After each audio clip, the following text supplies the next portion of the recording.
अस्सलाम वालेकुम dear students, welcome to ICI. खैर मकदम है आपका इकबाल कोचिंग इंस्टीट्यूट में। As you know that today's topic of ours is how political parties can be रिफॉर्मड।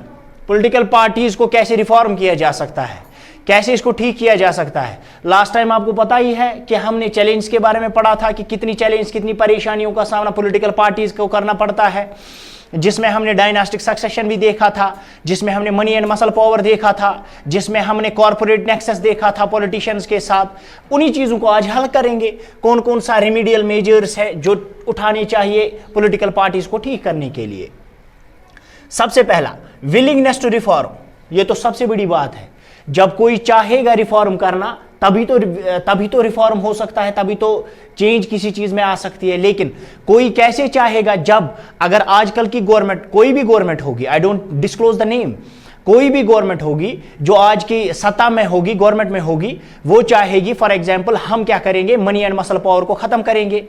हम क्या करेंगे, जो गुंडागर्दी होती है उसकी वजह से बहुत सारे लोग वोट्स लाते हैं, वो खत्म करेंगे। लेकिन वो कैसे ये बोल सकते हैं हम खत्म करेंगे, जबकि वो खुद भी ऐसे ही आए हैं अपनी पॉलिटिकल पार्टी में, वो ऐसे ही पॉलिटिक्स में आए हैं। वो कैसे इसको खत्म कर सकते हैं जब खुद वो इसका शिकार है। समझ आ रहा है आप लोगों को? मींस के विलिंगनेस होनी चाहिए, कुछ ऐसी पॉलिटिकल पार्टी होनी चाहिए जिसको ऑल द टाइम दिमाग में ये हो कि मैंने कुछ गलत नहीं किया है और मैं रिफॉर्म लाने के काबिल हूं, मैं ला सकता हूं रिफॉर्म। ऐसा नहीं हो कि खुद इंसान चोर होगा तो दूसरों को बोलेगा कि आप अच्छी राह पे चलो, वैसा कभी नहीं हो सकता है। आप सुनिएंगे इसी वीडियो में सारा कुछ मैं आपको बोलता चला जाऊंगा कि कैसे रिफॉर्म हो सकती है पॉलिटिकल पार्टीज। विलिंगनेस तो हो गया, विलिंगनेस होनी चाहिए, it's mandatory, it's necessary, it's important. उसके बाद एफर्ट्स टेकन, कौन कौन से कदम लिए गए हैं ऑलरेडी, कौन कौन सी चीजें की गई है ऑलरेडी, कैसे कैसे स्टेप्स लिए गए हैं ऑलरेडी, जो हमें बोलते हैं कि पॉलिटिकल पार्टीज में रिफॉर्म्स करने की कोशिश की गई है already. Some important steps have already been taken.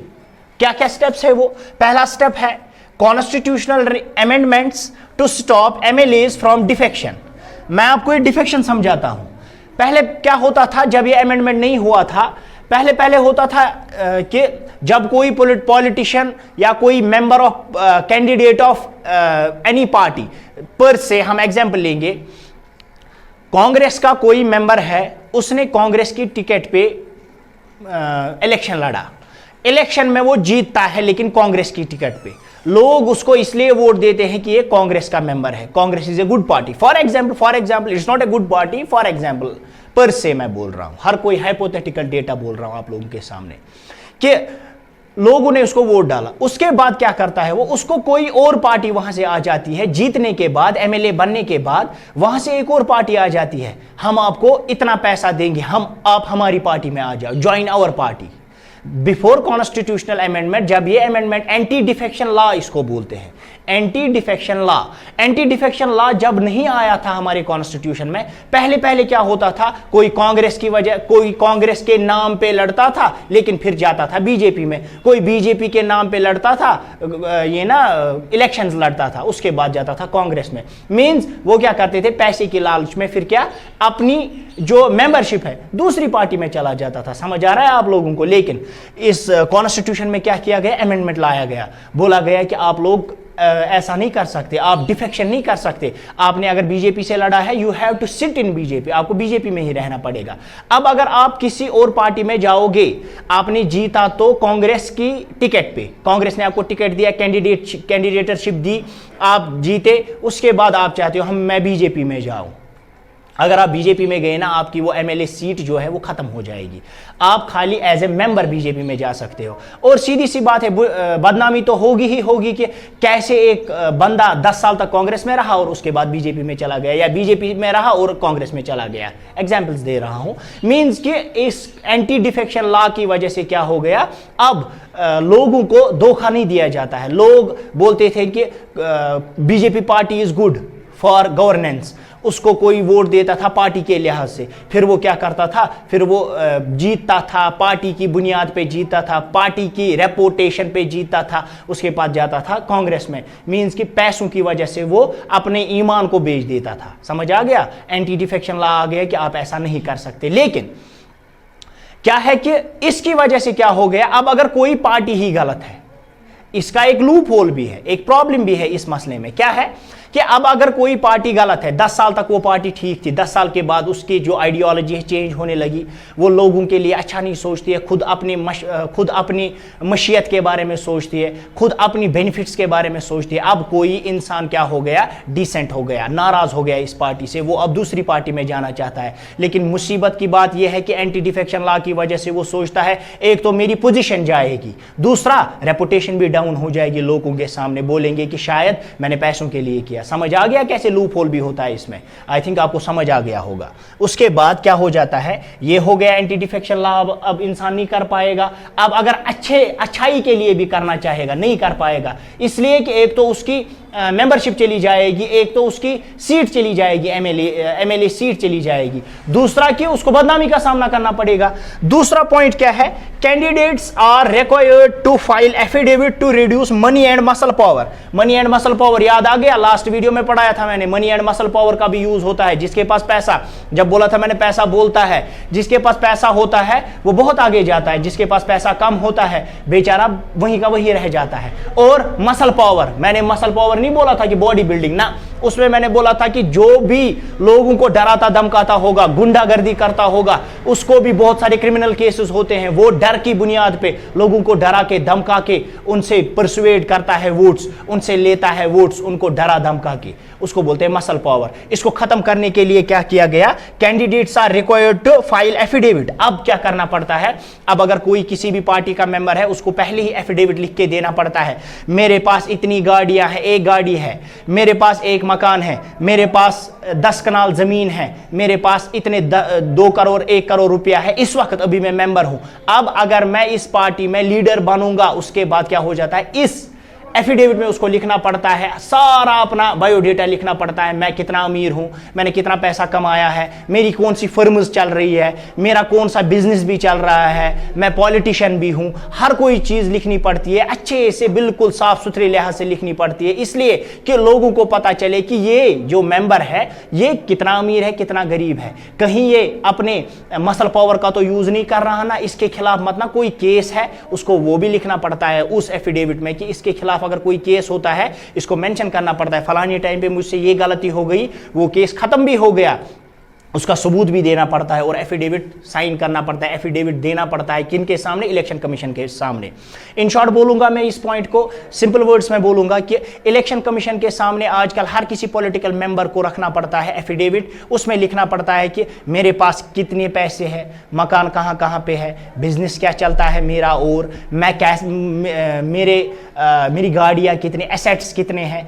ऐसा ना हो कि एक गाड़ी हुई, अगर पॉलिटिशियन है उसके पास एक गाड़ी हुई, जब वो मेंबर था एक पॉलिटिकल पार्टी का, लीडर बनते बनते वो करोड़ों अरबों खरबों का मालिक बन जाए। सोचने वाली बात है, पैसा किन से खाया होगा, लोगों से खाया होगा ना। एफिडेविट में सीधे पता चलता है उस वक्त इसने ऐसा लिखा था, अब आज ये अमीर हो गया, सीधी सी बात है। वो पब्लिकली डिस्प्ले हो जाता है, वो एफिडेविट पब्लिकली डिस्प्ले हो जाता है, हर किसी पॉलिटिकल पार्टी के पेज पे होता है कि हमारे मेंबर की कितनी प्रॉपर्टी है, क्या है, कितने एसेट्स है। फिर जब वो कभी कभार फॉर एग्जांपल ऐरे गहरे नोथु खैरे से कोई बड़ा सा कुछ इंडस्ट्रियलिस्ट बन जाएगा, सोचने वाली बात है ना, कैसे बना।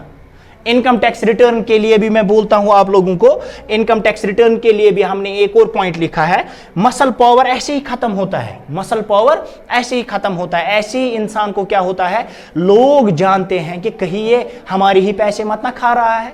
समझ आ रहा है आप लोगों को, समझ आ रहा है आप लोगों को। उसके बाद तीसरा point, election commission made mandatory for the political parties to hold organisational elections and to file income tax return. ये बहुत इंपॉर्टेंट पॉइंट है। Election commission made it mandatory for the political parties. Election commission आपको पता ही है, जो elections को contest करवाते हैं, जो इलेक्शंस लड़वाते हैं, आपको पता ही है, जिसमें लिखा गया है कि इलेक्शन कमीशन जो है बोर्ड है, एक ग्रुप ऑफ पीपल है जो इसके साथ वाबस्तगी रखते हैं, जिनका ये काम होता है इलेक्शंस के रिलेटेड, पॉलिटिकल पार्टीज के रिलेटेड, जो नेशनल पार्टी का दर्जा भी पार्टीज को देते हैं, स्टेट पार्टी भी बोलते हैं, और हर कोई चीज इसके रिलेटेड इलेक्शन कमीशन करता है, इलेक्शंस के रिलेटेड। इन लोगों ने क्या बोला कि mandatory for the political parties to hold organisational. हमने एक और चीज पढ़ा था, वो फेवरेटिज्म, याद है मैंने लास्ट वीडियो में बोला था आप लोगों को कि पर्सनल फेवरेटिज्म ज्यादा बढ़ जाता है, पर्सनल फेवरेटिज्म ज्यादा बढ़ जाता है। आप याद रखिएगा कि पार्टी के प्रिंसिपल्स को भूल के इंसान क्या करता है, बड़े बड़े लीडर्स के तलवे चाढ़ता है कि मैं क्या करूंगा, मैं इससे आगे बढ़ूंगा, मैं बहुत बड़ी कुर्सी हासिल कर सकता हूं अगर मैंने बड़े बड़े लीडर के साथ चला। लेकिन अब इन लोगों ने क्या बोला कि आप ऑर्गेनाइजेशनल इलेक्शंस करो। इंटरनल डेमोक्रेसी की प्रॉब्लम जो मैंने बोली थी आप लोगों को लास्ट वीडियो में, इंटरनल डेमोक्रेसी की प्रॉब्लम रहती है पॉलिटिकल पार्टीज में, बहुत सारा पावर रहता है बड़े बड़े लीडर्स के हाथ में, छोटे लीडर्स के हाथ में कुछ नहीं रहता है। यही इसी रीजन की वजह से क्या बोला गया कि ऑर्गेनाइजेशनल इलेक्शंस मैंडेटरी करो। आप मीटिंग्स बुलाओ, उसमें देखो कि किसको वोट ज्यादा मिलेंगे, वही हमारा पीएम रहेगा, वही हमारा उससे फाइनेंशियल मिनिस्टर रहेगा, वही फिर हेल्थ मिनिस्टर रहेगा, जिसको वोट्स मिलेंगे। ऐसा नहीं कि मैं पॉलिटिकल पार्टी में सबसे पहले आ गया तो मैं ही अब इसका ये बनूंगा ऑफिस, मैं सबसे बड़ा ऑफिस खुद वहां पे खुद बैठूंगा, ऐसा नहीं चलेगा। ये इलेक्शन कमीशन ने बोला। और क्या बोला इलेक्शन कमीशन ने? Election commission said all the political parties have to file income tax returns। Income tax return इनको भी करना पड़ेगा कि पैसा कहां से आया। ऑल द टाइम क्या करते हैं जो ये पॉलिटिकल पार्टीज है, ये लोग बोलते हैं कि हमारे पास पैसा लोगों ने हमें दिया इलेक्शन कंटेस्ट करने के लिए, पब्लिक फंडिंग बोलते हैं उसको, या पीपल्स फंड बोलते हैं उसको, उन लोगों ने दिया। अगर हिंदुस्तान के पास, लोगों के पास इतना ही फंड होता तो गरीबी कहां होती, सोचने वाली बात है। इसका मतलब जो मैंने लास्ट टाइम पे आपको बोला था कि कॉरपोरेट, वो जो कॉरपोरेट वाला मैंने बोला था आप लोगों को कि कॉरपोरेट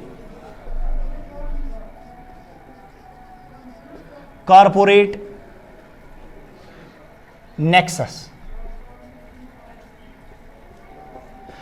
जो असल में पैसा लाया गया होता है पॉलिटिकल पार्टीज ने या उनके बड़े बड़े लीडर्स ने, असल में उन्होंने इंडस्ट्रियलिस्ट्स के साथ बात की हुई होती है। इंडस्ट्रियलिस्ट उसको पैसा देते हैं, बोलते हैं कि आप इलेक्शंस लड़ो, रैलीज को चलाने के लिए पैसा देते हैं, हर किसी जगह पैसा खर्च करो, मैं पैसे दूंगा। लेकिन जब आप जीतोगे ना, जब आप गवर्नमेंट में आ जाओगे, आपको सारी की सारी पॉलिसीज मेरे फेवर में करनी पड़ेंगी। जैसा कि आप लोगों को पता है, बहुत सारे इस वक्त बेचारे लोग, आम जनता प्रॉब्लम का शिकार हो गए हैं, डिस्प्यूट्स का शिकार हो गए हैं। बहुत सारे लोगों को बोला जाता है कि we are going to privatise each and everything in India. Privatise क्यों करना है? इसलिए करना है उनको प्राइवेटाइज, हर किसी चीज को प्राइवेटाइजेशन को बढ़ाना है, क्योंकि उन लोगों ने कभी ना कभी उनसे तो पैसा लिया है ना, अब उनको उनकी बात माननी पड़ रही है। याद रखिएगा, बात माननी पड़ रही है। इसीलिए इन लोगों ने क्या बोला, इलेक्शन कमीशन ने क्या बोला, इनकम टैक्स रिटर्न भरो, कि हम जानना चाहते हैं कि ये कहां से आ रहा है पैसा, कौन दे रहा है पैसा, कब कितना पैसा आ गया पॉलिटिकल पार्टी के फंड में, पॉलिटिकल पार्टीज के बैंक अकाउंट्स में, बाकी चीजें। लेकिन याद रखिएगा, ये जो मसला है ना, ये खाली किन चीजों पे रहता है ऑल द टाइम, ये खाली पेपर्स पे रहता है, ये सिर्फ आसान कागजातन पे। इन रियलिटी ऐसा कुछ नहीं होता है। ऐसा क्यों नहीं होता है? ऐसा इसलिए नहीं होता है कि मैं एक बिटर ट्रूथ आपको बोलता हूं, एक सैड रियलिटी बोलता हूं, एक कड़वा सच बोलता हूं। All the time laws don't run political parties, but political parties are the parties who run the laws। कानून को चलाने वाले पॉलिटिकल पार्टीज होते हैं, वो अपने लिए कानून बनाते हैं। याद रखिएगा, कभी कभार इसमें भी डिस्कशन हो जाएगा, लेकिन कानून पे पॉलिटिकल पार्टीज नहीं चलती है। कानून को पॉलिटिकल पार्टीज पे चलना पड़ता है। कब क्या कौन सा कानून बनाए, कौन सी पॉलिटिकल पार्टी, अपने फायदे के लिए पता ही नहीं रहता है लोगों को। इवन पता भी नहीं चलता है हम जैसे लोगों को कि कैसे इन लोगों ने अपने लिए बनाया होता है। हमें लगता है शायद हमारी नेशन के लिए बनाया है, हमारी स्टेट के लिए बनाया है। तो फिर ये कुछ पॉइंट्स थे जो मैंने आज डिस्कस किया। अगर किसी को कोई क्वेश्चन होगा वो कमेंट सेक्शन में जाकर लिख सकता है। बाकी होप आप सबको अच्छे से समझ आ गया होगा। स्क्रीनशॉट भी ले सकते हैं, देख भी सकते हैं आप। ये 3 ही पॉइंट्स मैंने आज डिस्कस किया आप लोगों के सामने। बाकी अस्सलाम वालेकुम, स्टे सेफ, स्टे होम।